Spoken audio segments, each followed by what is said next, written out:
நீர்நிலைகளை பராமரிப்பதில் சிறப்பாக செயல்பட்டு வரும் அரசு சாரா தொண்டு நிறுவனங்கள், தனிநபர்கள் என 100 பேருக்கு தலா ரூ. 1,00,000 மதிப்புள்ள முதல்வரின் நீர்நிலை பாதுகாவலர் விருது வழங்கப்படும் என்று முதலமைச்சர் மு.க.ஸ்டாலின் அறிவித்துள்ளார். இந்த விருதுக்காக ரூ. 1,00,00,000யும், விருது வழங்கும் விழாவுக்காக ரூ. 10,00,000 நிதி ஒதுக்கப்பட்டுள்ளதாகவும், அரசு கவனமாக ஆய்வு செய்த பின் சுற்றுச்சூழல் துறை இயக்குநரின் முன்மொழிவை ஏற்று இந்த விருதுக்கான அமைப்புகள் மற்றும் நபர்கள் தேர்வு செய்யப்படுவர் என்றும் தகவல் வெளியாகியுள்ளது. தமிழகத்தில் காலியாக உள்ள 55 அரசு உதவி வழக்கறிஞர் பணியிடங்களுக்கான முதன்மை தேர்வு டிசம்பர் 14ஆம் தேதி நடைபெறவுள்ளதாக டிஎன்பிஎஸ்சி அறிவித்துள்ளது. இதற்கு பிஎல் முடித்து பார் கவுன்சில் உறுப்பினராகி கிரிமினல் நீதிமன்றங்களில் 5 ஆண்டுகளுக்கு மேலாக வழக்கு நடத்திய அனுபவம் உள்ள 26 முதல் 36 வயதுடையோர் அடுத்த மாதம் 12ஆம் தேதிக்குள் விண்ணப்பிக்கலாம் என்றும், மேலும் தகவல்களுக்கு https://www.tnpsc.gov.in என்ற இணையதளத்தை பார்க்கலாம் என்றும் அறிவிப்பு வெளியாகியுள்ளது. ஆட்சியில் பங்கு, அதிகாரத்தில் பங்கு என்பது குறித்து பேச வேண்டிய நேரத்தில் வலுவாக பேசுவோம் என்று விடுதலை சிறுத்தைகள் கட்சி தலைவர் திருமாவளவன் கூறியுள்ளார். சென்னை அண்ணா அறிவாலயத்தில் முதலமைச்சர் மு.க.ஸ்டாலினை சந்தித்து 45 நிமிடங்கள் ஆலோசனை நடத்திய பின்னர் அவர் செய்தியாளர்களை சந்தித்தார். அப்போது முதலமைச்சர் ஸ்டாலினின் அமெரிக்க பயணம் வரலாற்று முக்கியத்துவம் வாய்ந்தது, பல ஆயிரம் கோடி அந்நிய நேரடி முதலீட்டுக்கான 19 ஒப்பந்தங்கள் கையெழுத்தாகியுள்ளன. அமெரிக்க பயணத்தை வெற்றிகரமாக முடித்து தமிழகம் திரும்பிய முதலமைச்சர் ஸ்டாலினை விசிக சார்பில் சந்தித்து பாராட்டு தவறான நிர்வாகம், முறைகேடு குற்றச்சாட்டுகளுக்காக பஞ்சாயத்து தலைவர்கள் காசோலையில் கையெழுத்திடும் அதிகாரத்தை வாபஸ் பெற வகை செய்யும் சட்டப்பிரிவை மாவட்ட ஆட்சியர்கள் பிரயோகிக்க முடியாது என்று சென்னை உயர்நீதிமன்றம் உத்தரவிட்டுள்ளது. முருங்கைக்கீரை மற்றும் முருங்கைக்காய் விளைச்சல் அதிகரித்துள்ள நிலையில் விலையின்றி விவசாயிகள் தவித்து வருகின்றனர்.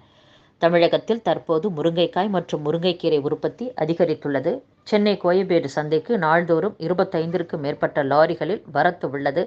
அதனால் முருங்கைக்காய் விலை வீழ்ச்சி அடைந்துள்ளது. கிலோ முருங்கைக்காய் ரூ. 20 முதல் ரூ. 25 வரை விற்பனையாகிறது. வாகன வாடகை கட்டுப்படியாகாததால் முருங்கைக்காய் கொள்முதலை கமிஷன் ஏஜென்ட்டுகள், மொத்த வியாபாரிகள் குறைத்துள்ளனர். இதனால் விவசாயிகள் கவலையடைந்துள்ளனர். இந்திய கடற்படையில் விமான போக்குவரத்து அதிகாரி, ஹைட்ரோ கேடர், பைலட் பிரிவு அதிகாரிகள், தொழில்நுட்ப பிரிவு பணியாளர்கள் நிலையில் காலியாக உள்ள 250 பணியிடங்கள் நிரப்பப்பட உள்ளன. அங்கீகரிக்கப்பட்ட இளங்கலை மற்றும் முதுகலை பட்டப்படிப்பில் 60% பெற்ற பட்டதாரிகள் வரும் 29ஆம் தேதிக்குள் விண்ணப்பிக்க வேண்டும் என்று அறிவிக்கப்பட்டுள்ளது. என்சிசி என்ற தேசிய மாணவர் படையில் சான்றிதழ் பெற்ற விண்ணப்பதாரர்களுக்கு தளர்வுகள் உள்ளன. கல்வி தகுதி, உடற்தகுதி தேர்வு அடிப்படையில் ஆட்கள் தேர்வு செய்யப்படுவர். கூடுதல் விவரங்களை www.joinindiannavy.gov.in என்ற இணையதளத்தில் தெரிந்து கொள்ளலாம். தொழிற்சங்கங்களை முறைப்படுத்துவதாக கூறி போக்குவரத்து ஊழியர்களுக்கான ஊதிய ஒப்பந்த பேச்சை தாமதப்படுத்துவதாக குற்றச்சாட்டு எழுந்துள்ளது. பிரதமர் நரேந்திர மோடியின் பிறந்த நாளை ஒட்டி முதலமைச்சர் மு.க.ஸ்டாலின் வாழ்த்து தெரிவித்துள்ளார்.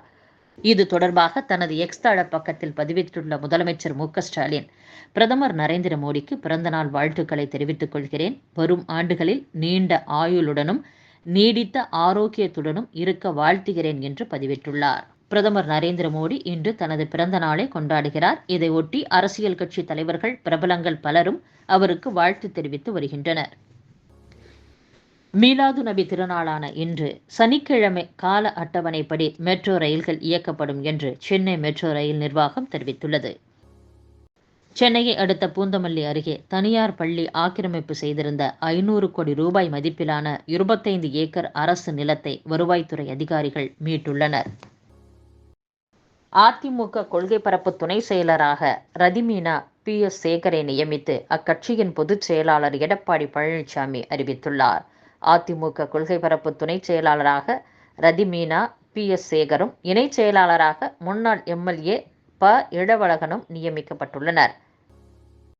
காஷ்மீர் மாநில காங்கிரஸ் தலைவர் பவன் கேரா ஸ்ரீநகரில் கட்சி அலுவலகத்தில் தேர்தல் அறிக்கையை வெளியிட்டார். அதில் நிலமற்ற குத்தகைதாரர் மற்றும் நிலம் வைத்திருக்கும் விவசாய குடும்பங்களுக்கு ஆண்டுக்கு 4000 ரூபாய் கூடுதல் நிவாரணம், 2500 கோடி ரூபாயில் மாவட்ட அளவிலான நீர்ப்பாசன திட்டம் அமைக்கப்படும்.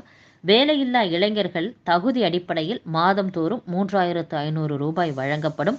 ஆட்சிக்கு வந்த 30 நாட்களில் 1,00,000 அரசு பணியிடங்கள் நிரப்ப நடவடிக்கை எடுக்கப்படும். இயற்கை பேரிடர்களுக்கு எதிரான அனைத்து பயிர்களுக்கும் காப்பீடு மற்றும் 1 கிலோ ஆப்பிளுக்கு குறைந்தபட்ச ஆதரவு விலை 72 ரூபாய் வழங்கப்படும் என்பன உள்ளிட்டவை அந்த தேர்தல் அறிக்கையில் இடம்பெற்றிருந்தன.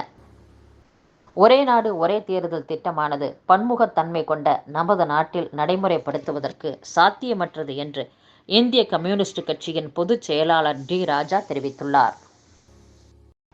உத்தரப்பிரதேசத்தில் சாலையோரம் அமர்ந்திருந்த ஒரே குடும்பத்தைச் சேர்ந்த 9 பேர் மீது மினி லாரி மோதியதில் 5 பேர் உயிரிழந்துள்ளனர். 4 பேர் படுகாயங்களுடன் சிகிச்சை பெற்று வருகின்றனர்.